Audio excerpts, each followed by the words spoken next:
Hello, I'm here to record another Radical Honesty vlog, Edgecast. And I have these, I want to do something that I haven't been doing. I've been noticing that when I do these, I get distracted by my video, and I haven't found yet, anyway, a way to turn it off and record it at the same time. So I'm going to do an experiment today where I put these here. I trust you can still see me. Wait, yeah. And I will look into this tiny little camera and only see a tiny little reflection of myself in the black of my laptop. All right.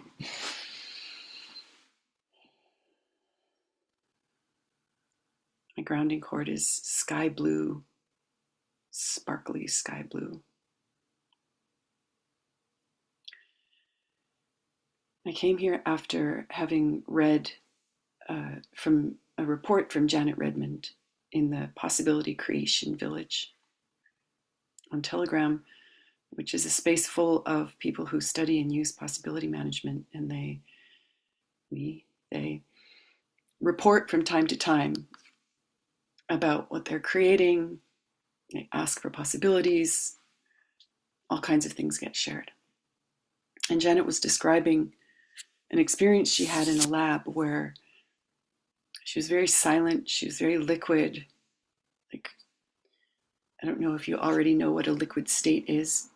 If not, here, I'll write that down so I can put the website, liquid state. In the show notes. She was in this liquid state, and she wasn't saying anything, and then eventually what I got from what she wrote was that this state was actually a state of gestation. Something was growing, something was building, and Ana Norambuena, who was the lab trainer who was delivering this lab, was able to hold space for the birth, really, the birth of what had been gestating as this delivery. Wow. Oh, I have so many goosebumps right now. Just being in this seeing of how the microcosmic experience of giving birth to a child is vectors up into other kinds of creation, at least for me as a woman, and I hear from other women. So yeah, Anna held space to midwife this birthing of what Janet had gestating in her, and it was gold for the lab space, and it was gold for the Possibility Creation Village, and it was gold for me because I started to have my life flash before my eyes. And I noticed so many times when I've been in this state of gestating, but I've been beating myself up for being quiet, not speaking up, not participating more, not contributing. I've accused myself for being a consumer in this space, and just as if it's wrong or bad for a pregnant woman to be eating a lot. And there's more to it.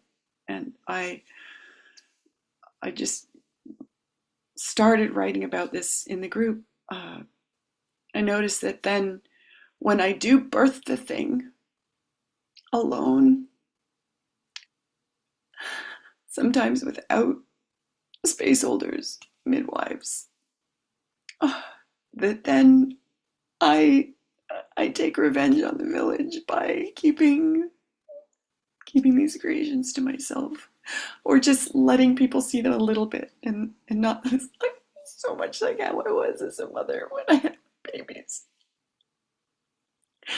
I would hoard my babies to myself, and I would I would let people see them but not hold them. I would let people hear about them and see pictures of them, but I wouldn't like put them in the hands of the people who would have loved them. And it would have helped me hold space for them to grow up and become big, and then and when it's come to the other creations that I've made that have not been children, but these game worlds, these communications, I have I have, yeah, just taken revenge and not let them out, but I'm often suffocated. My own game worlds and to some degree my own children.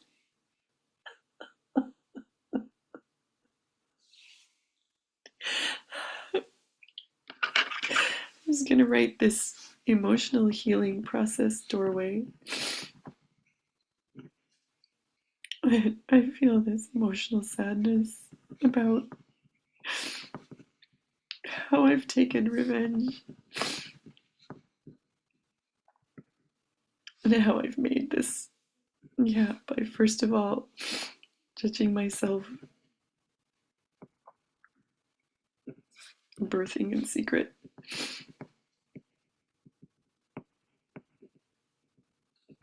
and then taking revenge. Yeah, I think, with revenge, what I have about revenge is that it starts when I have an assumption, and I believe my assumption will be true. Is true, and so I make it into an expectation. And when the expectation is not met,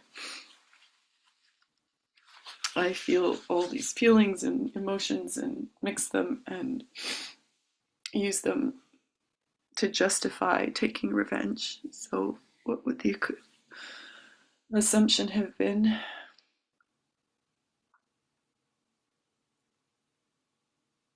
Yeah, it goes back to this assumption that this expectation that if I was quiet and had something going on, that someone would come and ask me about it. What's cooking in you?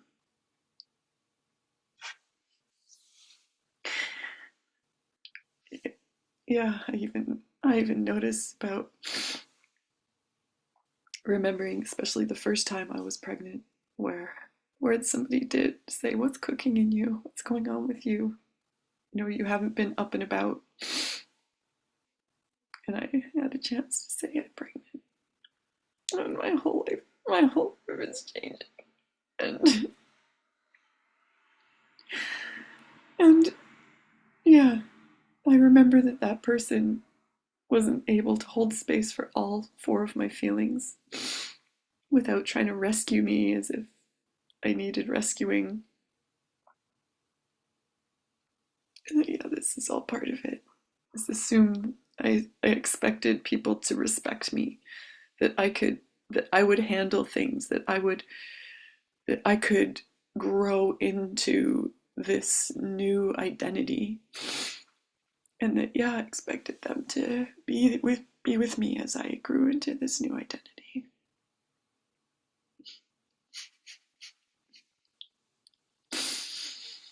Okay, I have the doorway, and I'm gonna literally put it to the side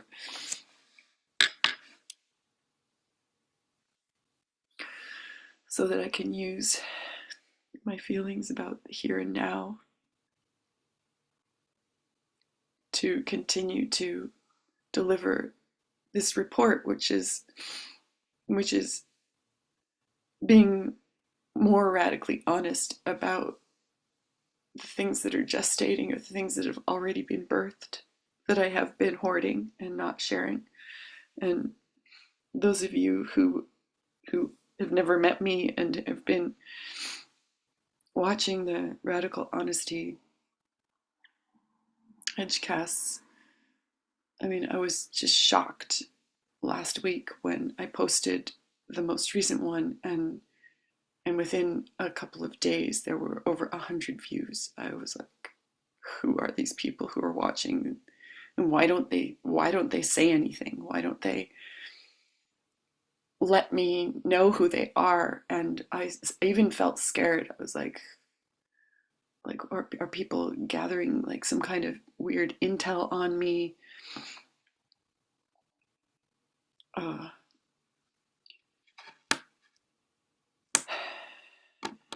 okay, yeah, I feel scared. There's another EHP doorway. I feel scared. I'm being spied on by by by by someone who wants to hurt me.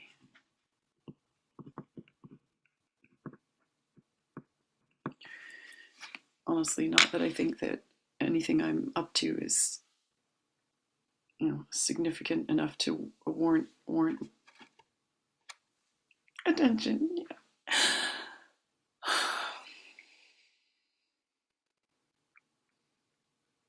Yeah, I feel sad to hear myself say that what I'm up to doesn't warrant attention. Just because what I'm up to is bigger than me. And it's not attention that I seek for myself. I want these I want the gifts, the gold of the fruit of the archetypal forces working through me to be received, to be noticed, to be picked up, to be tasted, to be appreciated, enjoyed, to feed you, to feed people.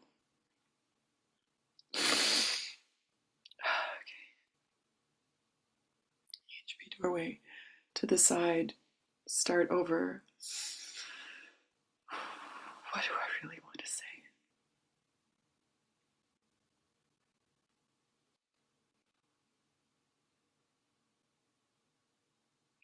Yeah, there's something that I haven't been honest about, which is my purpose for making these videos, for making the Mobilize Humanity videos, for reaching out to people with the videos, with inviting people to Rage Club, inviting people to Climate Cafe, inviting people to Five Body, uh, feeding the five bodies of a climate activist work that I do, inviting people to create graduations for themselves, mother graduation for themselves, inviting people to possibility teams, inviting people to read books,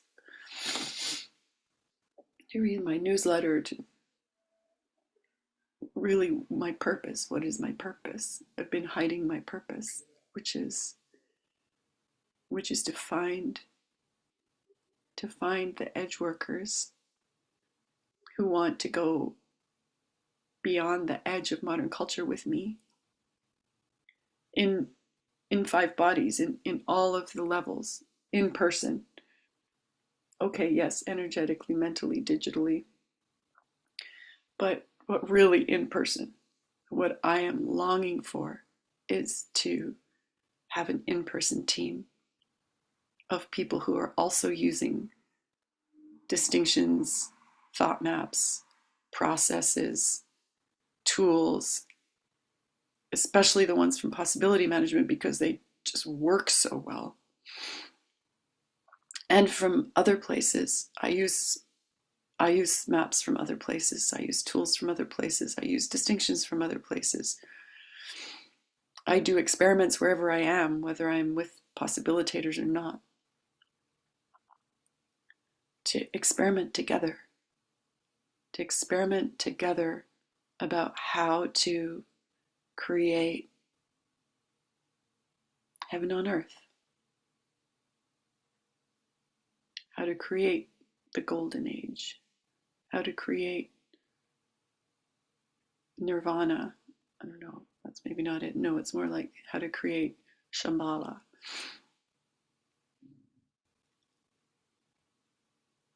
how to create archiarchy, this culture that comes after matriarchy and patriarchy have run their course, which they have. But the trouble is that I still have patriarchal thoughtware, habits, attitudes alive in me. And what I want teammates for is that we'd be on each other's team to catch that and to hold space for each other, to shift out of it. Wow, really, it comes back to the assumption that I seem to have been born with. I want teammates who notice me and notice there's something cooking and say, what is it? And they want to be with me as it cooks. And they want to be with me as I gestate the next thing. And there's so much I want to create. There's so much that it nourishes me to create. Just like how being pregnant nourished me. I was never more a radiant and flexible and juicy and alive from being pregnant, as distinct from times that I was not pregnant. And so this identity, this archon identity of creatrix is something that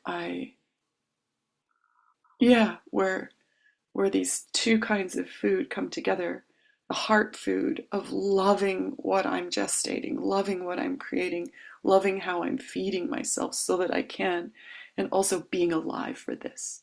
This soul food, this is what I'm alive for. And for me, those two came together in my mothering and are now coming together in the projects that I'm gestating as a graduated mother.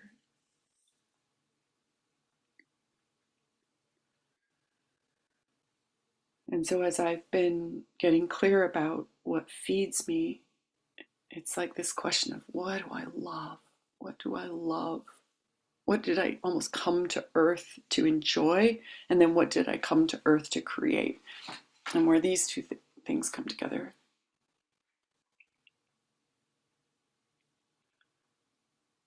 There's so much. I almost don't want to even try to articulate it right now because I'm still discovering it. But I'll speak to some of the things I've discovered so far. I love miniatures. I also love, what's the opposite? Mini maxitures. I'm thinking of, there are these chairs that people make, Adirondack chairs.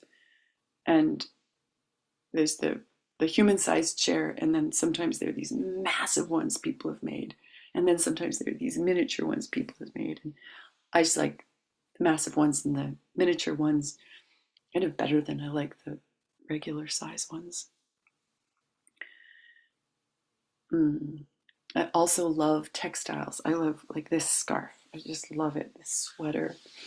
I love treasure hunting in thrift shops and buying really well-made, beautiful textiles that I can wear, like for literally like pocket change. And I have been lying to myself about how much I want to learn to knit until a few days ago, when I saw the most adorable miniature hand knit socks hanging in a shop window. They were $10 each, and I wanted to buy them all. I love being a minimalist. So yay. All of these things I love all came together, including having seen these knitting needles that look like they're the ends of those kinds of knitting needles that go on the plastic rings so that you can knit very small things that are cylindrical. And all of this has come together in me because I also love having very small hand making projects tucked in my bag so that if I am waiting for a bus or a ferry boat or a late person in a cafe, I can pull it out and I can do it. And it literally takes zero time because I'm already making time for whatever else I'm doing. So this is another thing I love, which is stacking functions. I love when I get to stack functions, and I love when something or someone uh, plays multiple roles. For example, curtains. Curtains make a room beautiful. They also block out light from coming in and going out different times of day, depending on which side of the window it's lighter or darker. They also provide insulation over windows in the winter, keeping the heat out, keeping the warmth in. So they have at least these three functions. That's stacking functions. And I'm loving what I'm coming up with as I get more clear about what I know I love and get more honest about the things I've been scared to try because I don't know how to do them yet. And I don't know if I'll be, I feel scared to waste my time learning something that then I don't want to continue doing. So I put it on my list of things to learn to do is knitting so that I can knit my own very small socks using wool that I will pull to get the wool for $1 per sweater and knit gazillions of socks with that wool after treasure hunting it at thrift shops for minimal amounts of pocket change. This is one little thing that's gestating in me. Another thing that's gestating in me is I love to, right now, I'm staying with Laura and John and Shannon and Aeolius in Nelson. And I love staying with people in their homes, on their couch, in their spare bedroom, on the floor in one of their bedrooms, and living life with them and bringing possibility, holding space for them to feel, for them to come alive, using conscious feelings work and distinctions from conscious feelings work and from possibility management and these other places, so that just such juicy aliveness and growing up can happen.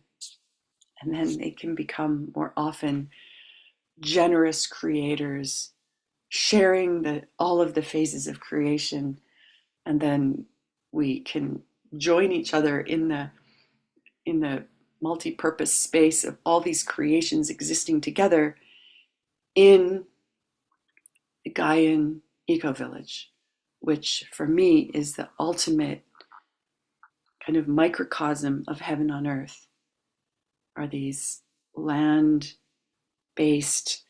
land deeply rooted humans in infrastructure that we've built together ourselves with other people, with raising our levels of expertise by experimenting and daring to learn from each other and build it with our own hands, stacking all kinds of functions because while the builders are building and teaching other builders to be builders, the food growers are harvesting and cooking and making the food to feed the builders and themselves, while teaching others how to do that too. While the space holders, the evolutionaries, are also holding space for noticing when reactivity is happening and coming and saying, do you see what was happening here? You're using your emotions from the past to try to handle your life and it's not going very well.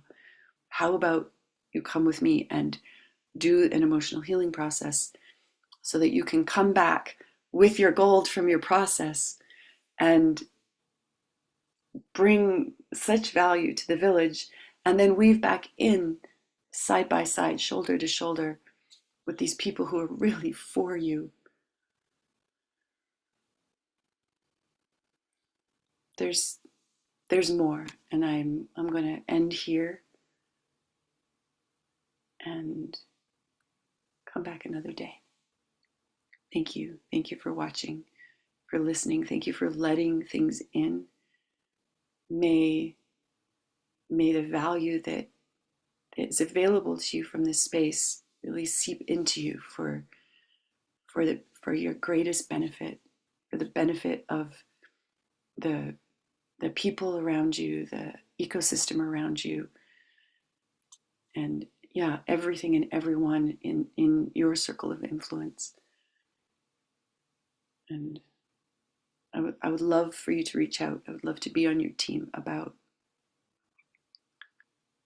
yeah, about coming alive, becoming a creator of this extraordinary new world that is possible. That I think it's Maya Angelou says, on certain kinds of days you can hear it breathing. Goodbye for now.